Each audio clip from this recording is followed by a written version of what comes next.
కంకిపాడులో నూతన police station, నూతన circle office opening జరిగింది. అయితే ఈ నేపథ్యంలో ప్రభుత్వ ప్రమేయం, ప్రభుత్వం కూడా ఇన్వాల్వ్ అయ్యి పాత స్టేషన్ వల్ల ప్రజలు ఇబ్బంది పడుతున్నారు. ప్రజలు వారి సమస్యలతో సతమతం అవుతూ ఎక్కువ మంది వచ్చినప్పుడు కూర్చోడానికి కానీ వాళ్ళు సిబ్బంది హ్యాండిల్ చేయడం కూడా కష్టమవుతున్న నేపథ్యంలో ప్రభుత్వ ప్రయత్నంతో కొత్త పోలీస్ స్టేషన్ ఏర్పాటు చేయడం జరిగింది. అయితే ఈ నేపథ్యంలో ఇక్కడ కంకిపాడులో హరికృష్ణ గారు P4 విధానంలో ఆయన సొంత డబ్బుని కూడా దీనికోసం ఇవ్వడం జరిగింది. సో హైయెస్ట్ అమౌంట్ ఇవ్వడం జరిగింది. P4 విధానాన్ని ఆయన మొదటిసారి కంకిపాడులో అమలు చేసి ప్రజలకు ఆదర్శంగా నిలుస్తున్నారు. ప్రభుత్వమే కాదు, ప్రజలు కూడా కలిస్తే ఎలా అయితే గ్రోత్ అనేది వెంటనే ఉంటుందని సీఎం చంద్రబాబు గారు అన్నారో దాన్ని తూచ తప్పకుండా పాటించారు ఇక్కడ హరికృష్ణ గారు. ఆయనతోనే మాట్లాడదాం. సార్, మీకు అసలు థాట్ ఎలా వచ్చింది? అంటే గవర్నమెంట్ చేస్తుంది కదా అని ఊరుకోకుండా మీరు ఇన్వాల్వ్ అవ్వాలని ఎలా అనుకున్నారు? యాక్చువల్గా ఏంటంటే 2019లో ఏదైతే శంకుస్థాపన చేశారో ఆ తర్వాత 10% నిర్మాణం చేసి ఆపేశారో ఈ నిర్మాణాన్ని మా బోడే ప్రసాద్ గారు అట్లాగే అప్పటి ఎస్పీ గారు పరిశీలించి ఈ నిర్మాణాన్ని పూర్తి చేయాలి, ఇది ఎవరికి అప్పచెప్తే బాగుంటుందనే ఉద్దేశంతో ఆ రోజున ఎమ్మెల్యే గారు నాకు అప్పచెప్పడం జరిగింది. ఈ రోజున వ్యవస్థలన్నింటిలో చూసుకుంటే కీలకమైన వ్యవస్థ పోలీసు వ్యవస్థ.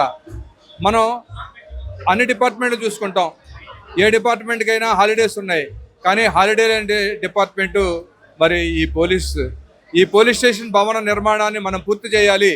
అనునిశ్చితం మన రోడ్డు మీద తిరుగుతుంటే మనకి కాపలాగా ఉండి మనకి రక్షణగా ఉండే వ్యవస్థ ఈ పోలీసు వ్యవస్థ. కాబట్టి ఈ పోలీస్ స్టేషన్ భవనాన్ని నిర్మాణం చేయాలి అనే ఒక ముఖ్య ఉద్దేశంతో ఈ యొక్క నిర్మాణాన్ని పూర్తి చేయడం జరిగింది.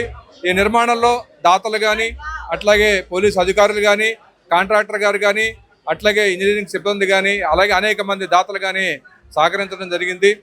నేను ఒకటే కోరుకుంటాను, ఈ రోజున రాష్ట్రంలో నారా చంద్రబాబు నాయుడు గారి యొక్క ఆధ్వర్యంలో P4 విధానంలో అనేక స్వచ్ఛంద సంస్థలు ముందుకొచ్చి ఇటువంటి కార్యక్రమాలని ముందుకు తీసుకెళ్లాలని చెప్పి, అట్లాగే ఈ రాష్ట్రాభివృద్ధిలో ప్రతి ఒక్కరూ మరి పాల్గొనాలి. ఇదేమీ పెద్ద కష్టతరమైంది కాదు. ప్రతి ఒక్కరూ కూడా వారికి వారు మరి పంచుకుని ఈ యొక్క కార్యక్రమాల్ని ముందుకు తీసుకెళ్లాలని చెప్పి కోరుకుంటాను. సార్, మరి ఈ నేపథ్యంలో మీరు ఎంత అమౌంట్ మీరు ఖర్చు పెట్టడం జరిగింది చెప్పకూడదు అంటారా? సార్, మంచి చేసి చెప్పకూడదు ఏంటి సార్?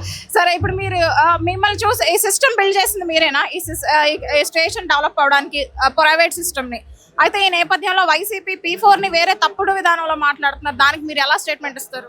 రాష్ట్రాభివృద్ధిని వెనకంజ వేయడానికి, తాము చేసిన తప్పులను దాచుకునేందుకు, రాష్ట్రాన్ని అభివృద్ధి కాకుండా ఉండటానికి, రాష్ట్ర అభివృద్ధి కోసం తెలుగుదేశం పార్టీ కూటమి ప్రభుత్వం ఏదైతే కార్యక్రమాలను ప్రవేశపెడుతుందో అటువంటి కార్యక్రమాలని వ్యతిరేకించడమే ప్రధాన లక్ష్యంగా ఈ రోజున వైసీపీ పార్టీ పనిచేస్తూ ఉంది. వైసీపీ పార్టీ ఆ రోజున అభివృద్ధి చేయలేదు. వైసీపీ పార్టీ ఆ రోజున అరాచకాలని ముందుకు తీసుకెళ్ళింది. ఈ రోజున అరాచకం లేదు.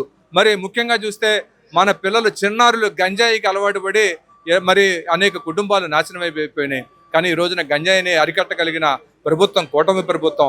అటువంటి మంచి కార్యక్రమాలు చూసి వరవలేక మళ్ళీ 2029లో కూడా ఇటువంటి మంచి కార్యక్రమాలు మా కూటమి ప్రభుత్వాన్ని గెలిపిస్తాయని ఒక ప్రధాన ఉద్దేశంతో, ప్రధాన లక్ష్యంతో వారు ఏదైతే అసత్యాలు ఉన్నాయో వాటిని ప్రచారం చేసి ప్రజల్ని ప్రక్కదార పట్టించి మభ్యపెట్టాలని చెప్పి మరి ప్రచారం చేస్తున్నారు. దాంట్లో భాగమే ఈ P4 విధానం. ఏమైంది? P4 విధానంలో స్వచ్ఛంద సంస్థలు ముందుకు వచ్చి ఈ రాష్ట్రంలో ఉన్నటువంటి అనేక పనులని ముందుకు తీసుకెళ్లే క్రమంలో ఉన్నటువంటి ఈ P4 విధానాన్ని వైసీపీ మరి వ్యతిరేకించడం, ఏ విధంగా వ్యతిరేకిస్తుందని వాళ్ళు చెప్పలేని పరిస్థితి. వ్యతిరేకిస్తున్నాం అంతే. మీరు చూస్తే ఈ రోజున కింద స్థాయి నాయకుల్ని కానీ, కార్యకర్తలు కానీ, వైసీపీ వాళ్ళని కానీ మీరు అడుగుతుంటే ఏమోనండి పిలిచారు వచ్చామంటున్నారు, కానీ ఎందుకు వ్యతిరేకిస్తారనే విషయం కూడా ఈ రోజున వాళ్ళకి తెలియని పరిస్థితుల్లో ఈరోజు ధర్నాలు, రాస్తారోకలు జరుగుతున్నాయి ఈ రాష్ట్రంలో.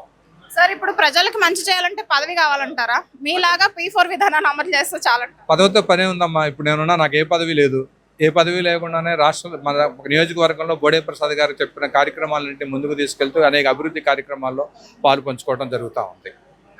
సార్, పర్సనల్ గా చూస్తే మన కూటమి వచ్చి 2 years అయింది. అంతకు ముందుకి ఇప్పటికి క్రైమ్ రేట్ ఇదిగో ఈ పర్టికులర్ వర్షంలో తగ్గింది అనడానికి మీకే, అంటే క్రైమ్ రేట్ అని కాదు, సమస్యలు కానివ్వండి, నియోజకవర్గ సమస్యలు అయితే తెలుపగలను. ఎందుకంటే రౌడీజం తగ్గింది, దానికి ఉదాహరణ మేమే చూస్తా ఉన్నాం. అట్లాగే గంజాయి ఉంది. రాత్రిపూట 9 గంటలకు మేము మగవాళ్ళే బయటికి వెళ్ళాలంటే వెళ్ళలేని పరిస్థితి. గంజాయి దాకా ఏం చేస్తాడని ఇవాళ 12 గంటలకు కూడా బయటికి తిరిగే పరిస్థితి వచ్చిందంటే ఈ రోజున గంజాయిని అరిగట్టుకోలేదు. కాబట్టి క్రైమ్ రేట్ నిజంగా చెప్పాలంటే మీరు అందరూ కూడా చూడాల్సిందే. గంజా కానీ ఇతరటువంటి అరాచకాలు కానీ ఈ రోజున రాష్ట్రంలో తగ్గిపోయి ఆ రోజున మగవాళ్లే రాత్రిపూట తిరగలేని పరిస్థితి ఈ రోజు ఆడవారు కూడా రాత్రిపూట తిరగలిగే పరిస్థితిని ఈ ప్రభుత్వం తీసుకొచ్చింది. సార్ మీరు సీనియర్ కార్యకర్తగా సీనియర్ లీడర్ గా టీడీపీ పెనమలూరు నియోజకవర్గంలో బోడే గారిలో ఏం చేంజ్ వచ్చిందంటే ఇంకా ప్రజలకు తాపత్రయం ఆయన చేయాలని ఉంది, ఇంకా ఏంటి ఇంకా ఆయన ఇన్వాల్వ్మెంట్ లో ఏం చేంజ్ చెప్తారు మీరు? బోడే ప్రసాద్ గారు అప్పుడు ఇప్పుడు ఒకేలాగా ఉన్నారు, కానీ ఆయన ఆహుభావాలు మాత్రమే మార్చారు. ఆయన ఆలోచన విధానం ఒకటే, ఆయన పనిచేసే విధానం ఒకటే. ఆ రోజున ఆయన చేసిన పని విధానాన్ని చెప్పుకోలేకపోయారు, ఈ రోజున ఆయన చేసిన పని విధానాన్ని చెప్పుకోగలుగుతున్నారు. ఎప్పుడు కూడా ఈ నియోజకవర్గపు అభివృద్ధి, ప్రజల సమస్యల పరిష్కారమే ఆయన ధ్యేయంగా అప్పుడు పనిచేశారు, ఇప్పుడు పనిచేస్తున్నారు. ఆ రోజున ఆయన ఆహుభావాలు ప్రదర్శించలేకపోయారు, ఈ రోజున తన ఆహుభావాలతో ప్రజలకు తను చేసింది చెప్పుకోగలుగుతున్నారు. సార్ మీకు హైయెస్ట్ కమాండ్ నుంచి అప్రిషియేషన్స్ వచ్చాయా మీ ఈ దీని వల్ల P4 యాక్టివేషన్ వల్ల? నేను P4 వాళ్ళ కంటే కూడా తెలుగుదేశం పార్టీలో నేను పనిచేసినందుకు గుర్తింపుగా నారా లోకేష్ గారు నన్ను గుర్తింపుగా ప్రశంసా పత్రం పంపించడం జరిగింది. అట్లాగే చంద్రబాబు నాయుడు గారు కానీ, లోకేష్ గారు కానీ, మా ఎమ్మెల్యే బోడే ప్రసాద్ గారు కానీ, వీళ్ళందరికంటే కూడా నేను చాలా సంతోషపడేది మా కార్యకర్తలు నన్ను ఎప్పుడు కూడా అభినందిస్తారు. నేను ఆలోచించేది ఒకటే, మా నాయకులు నన్ను ప్రశంసించాలని ఏ రోజు నేను కోరుకోను, మా కార్యకర్తలు నన్ను ప్రశంసించాలని చెప్పి నేను కోరుకుంటాను. అదే నా విధానం. Thank you sir, thank you. అయితే ఇక్కడ తుమ్మలపల్లి హరికృష్ణ గారు సీనియర్ నాయకులు చెప్తున్నారు, నాకు ప్రజలకి సేవ చేయాలని నాకు పదవి అవసరం లేదంటున్నారు. మొదటి నుంచి కూడా ఆయన అదే పంతాలో ఉన్నారు, అదే పంత ఇప్పుడు కూడా అప్లై చేశారు. P4లో ఆయన ముందుకు వచ్చి కొత్త పోలీస్ స్టేషన్ నిర్మాణంలో ఆయన వంతు కృషి ఆయన చేశారు. ఇంకొకటి, ప్రజలకు సేవ చేయాలంటే పదవి ఎక్కర్లేదని, P4ని తప్పుపట్టే విధానం వైసీపీది కరెక్ట్ దారి కాదని, P4లో ప్రజలకు అభివృద్ధి ఎలా అయితే సీఎం గారు ఇచ్చారో సంపద సృష్టి అభివృద్ధి అనేది అప్లై అవుతుంది, P4 వల్ల మంచి జరుగుతుంది అని చెప్తున్నారు తుమ్మలపల్లి హరికృష్ణ గారు. సో వీడియో జర్నలిస్ట్ కిరణ్తో అనుష, ఆంధ్రప్రభ, కంకిపాడు నుంచి.